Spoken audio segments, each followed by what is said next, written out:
students, today you will study Prose chapter 4, the homecoming. 5, 4.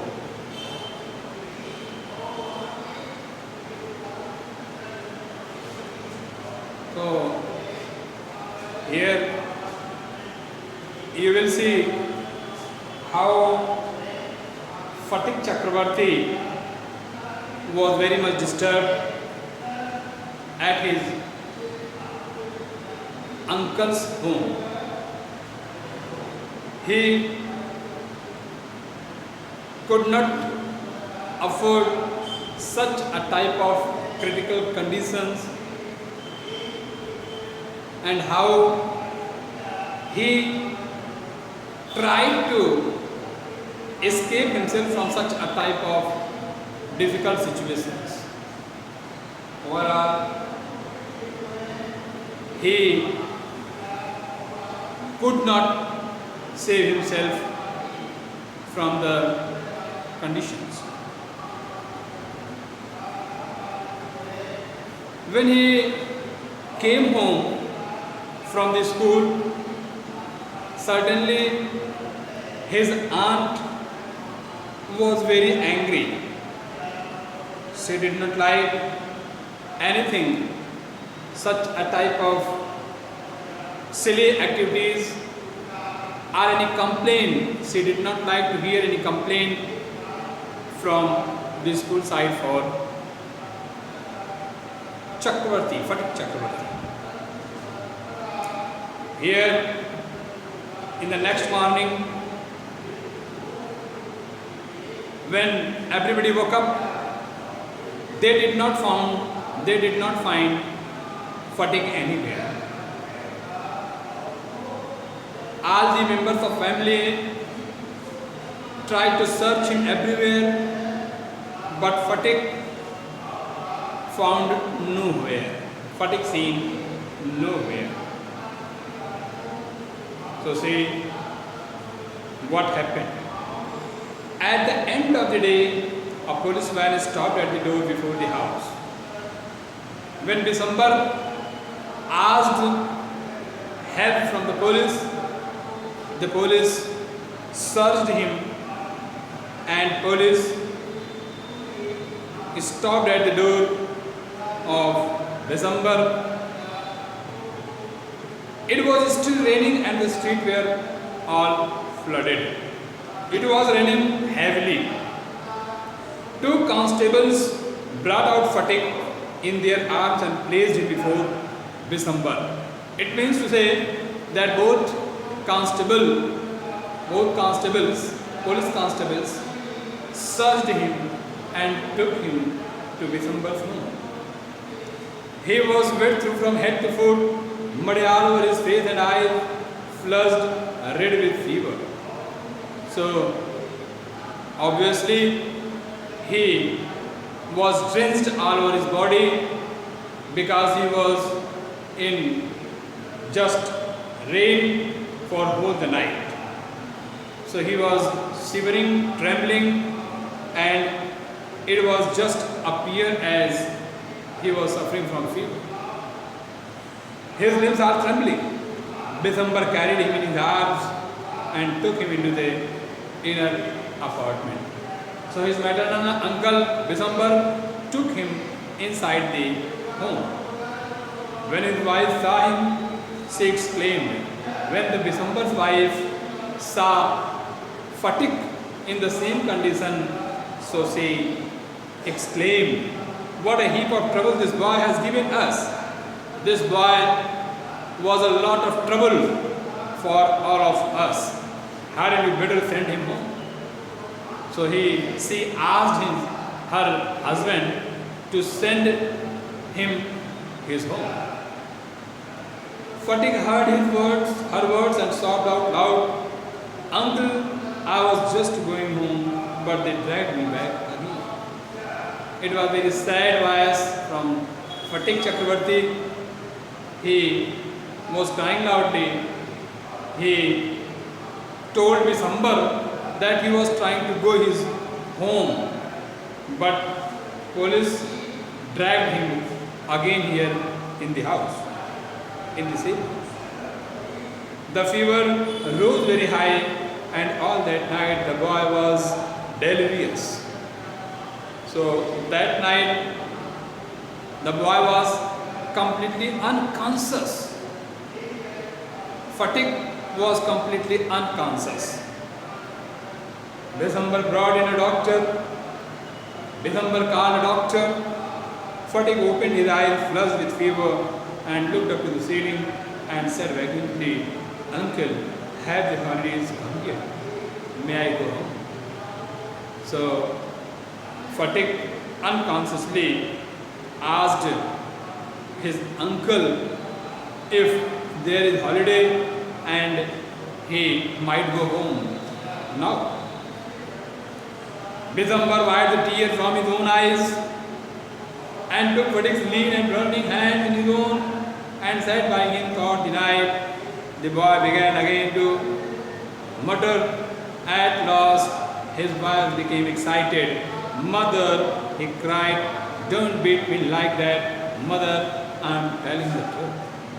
So as he was in unconscious condition, so he was crying, he was calling his mother, and he was calling her also in the same tone, "Don't beat me, mother, don't try to beat me, I am innocent." The next day Fatik became conscious. For a short time he turned his eyes about the room as if expecting someone to come. At last, with an air of disappointment, his head sank back on the pillow. He turned his face to the wall with a deep sigh. So next day means second day, for little time, for a very short period, he was full of conscious. But he turned his eyes about the room and he was expecting someone from that door side. I think he was expecting for his mother. At last, with an air of disappointment, and in the end, he was fully disappointed. His head sank back on the pillow. He turned his face to the wall and he sighed. Bisambar knew his thoughts and bending down his head, whispered, "Fatik, I have sent for your mother." So Bisambar understood what Fatik wanted.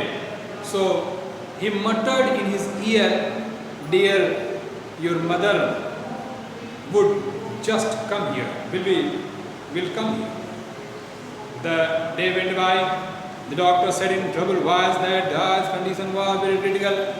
So just after a day or few days, doctor said that the boy, his condition was very critical. Fatik began to cry, "By the mark 3 fathom, by the mark 4 fathom, by the mark." He had heard the sailor on the river steamer calling out the mark on the plumb line. Now he was himself plumbing and unconvinced. So here once again he acted as he was completely unconscious, and I think he was in unconscious way. He was dreaming, he was thinking about his just ocean, seas and other places. Late in the day, Fatik's mother burst into the room like a whirlwind and began to toss from side to side and moan and cry in a loud voice. So just after a day, Fatik's mother reached Kolkata at her brother's home, and when she saw her son, she became very sad. She started crying loudly. Bisambar tried to calm her agitation, but she flung herself on the bed and cried, "Fatik, my darling, my darling." So as mother in a very treacherous condition, crying loudly, "Oh my dear son, oh my dear son, you are here on the bed." Although Bisambar tried to soothe him, console him, console her, but she was crying loudly. Fatigue stopped his restless movement for a moment. His hands ceased beating up and down. He said, "Ah." So now here, Fatigue was in a very restless condition and he was crying. The mother cried again, "Fatigue, my darling, my darling." So once again, she was calling her son, "Oh my dear darling, my dear son." Fatigue very slowly turned his head and without seeing anybody said, "Mother, the holidays have come." So without any looking here and there, he saw his mother's face and he told her that holidays have come. So this is very sad ending for the chapter. Once again I would like to brief you in Hindi also. यहाँ देखिए, हमने आपको कल बताया था कि किस तरह से वह फटिक चक्रवर्ती स्कूल से प्रताड़ित किया जाता था, टॉर्चर किया जाता था, क्योंकि उसके पास किताबें नहीं थी और किताबों की वजह से पढ़ नहीं सकता था, याद नहीं कर सकता था। तो इस तरह से जब वह घर पर लौट करके आया, स्कूल से घर लौट करके आया, तो उसकी मामी ने भी उसे कहा कि इस तरह से कैसे मैं तुम्हें किताबों के लिए रोज़ रोज़ दे सकती हूँ पैसे, ये मेरे लिए संभव नहीं है और तुमने तो काफ़ी मुसीबत खड़ी कर दी है। यह सब सोच करके उस दिन रात को फटिक को बहुत ज़्यादा बुखार हुआ और बुखार से परेशान वह बहुत दुखित भी था। दूसरे दिन सुबह फटिक घर से गायब था। उसे तलाशने का प्रयास किया गया पर वह कहीं नहीं मिला और अंत में थक हार करके उसके मामा बिशंबर ने पुलिस की मदद ली, पुलिस से मदद मांगी। फिर दिन के पश्चात शाम के समय दरवाजे पर पुलिस वैन आई और उसमें 2 कांस्टेबल फटिक को हाथ से पकड़े हुए थे और ले आकर के बिशंबर को सौंप दिए। उस दिन बिशंबर ने फटिक को देखा, वह पूरी तरह से भीगा हुआ था, क्योंकि बरसात में सारी रात वह बरसात में बाहर था, दिन भर बरसात में बाहर था, इसलिए पूरा धूल युक्त, मड़ी कीचड़ युक्त उसका पूरा शरीर सना हुआ था और वह बुखार से काँप रहा था। फिर उसे बिशंबर पकड़ करके अंदर कमरे में ले गए और वहाँ पर उन्हें लिटा दिया। जब उनकी पत्नी ने देखा, उन्होंने कहा कि यह मुसीबत, इतनी ढेर सारी मुसीबत यह लड़का लेकर के आया है, अच्छा होता कि तुम इसे इसके घर छोड़ाते। फटिक भी अपने मामी की इस आवाज़ को सुना और जोर से चीखने लगा, कहा, "अंकल, मामा जी, मैं घर ही जा रहा था, लेकिन ये 2 आदमी मुझे पकड़कर वापस यहीं ले आए।" और इस तरह से उसे बुखार और ज़्यादा चढ़ने लगा और वह बेहोश सा होने लगा, उसे बेहोशी सा छाने लगा, अपनी अचेतन अवस्था में आ गया। बिशंबर ने डॉक्टर को बुलाया, डॉक्टर ने उसका चेकअप किया और फिर कहा कि इसकी तबीयत कुछ ज़्यादा ही खराब है। और फिर फटिक ने अपने मामा से कहा कि क्या छुट्टियां आ गई हैं, अब मैं घर जा सकता हूं। बिशंबर ने उसकी आंखों से आंसुओं को पोंछा और फिर उसके सिर पर सहलाया और फिर उस रात उसने उससे कहा कि मैं तुम्हारे माँ को लेने के लिए मैंने भेजा हुआ है, वह आती ही हैं, आ ही रही होंगी। अगले दिन जब थोड़े समय के लिए फटिक को होश आया तो उसने अपनी नज़र दौड़ाई, उसे कहीं भी वह उम्मीद नज़र नहीं आई जिसकी कि वह उम्मीद कर रहा था, अर्थात उसकी माँ नहीं दिखाई दी। और अंत में फिर वह घोर निराशा में अपने तकिए की तरफ निगाह घुमा लिया और फिर अत्यंत दुखित हो गया। बिशंबर उसके विचारों को जानता था और फिर इस तरह से उसने धीरे से उसे बोला कि फटिक, तुम्हारी माँ आ ही रही होगी, मैंने उसे बुलावा भेजा है। और डॉक्टर ने कहा कि यह लड़के की हालत और भी ज़्यादा नाजुक होती जा रही है। फटिक जोर जोर से चिल्ला रहा था, ऐसा लग रहा था मानो वह किसी समुद्र में डूबा जा रहा हो, कहीं बहुत विचित्र कंडीशन में वह आ गया था और चिल्ला रहा था। फिर दिन के उपरांत उसकी फटिक की माँ आई और आते ही कमरे में अपने बच्चे को देखा तो जोर जोर से विलाप करने लगी। बिशंबर ने उसे उसकी माँ को सांत्वना देने का प्रयत्न किया, लेकिन वह जोर जोर से फटिक फटिक मेरे बच्चे कहते हुए चिल्लाने लगी। और अंत में फटिक ने धीरे से उसे कहा कि क्या माँ, अब हम घर चल सकते हैं, छुट्टियाँ तो हो गई हैं, हमें अब घर चलना चाहिए। यह बड़ा ही दुखद अंत हुआ। So dear student, this is the end of your chapter. Here, the homecoming, I would like to give you just short explanation with reference to context just after it. Okay.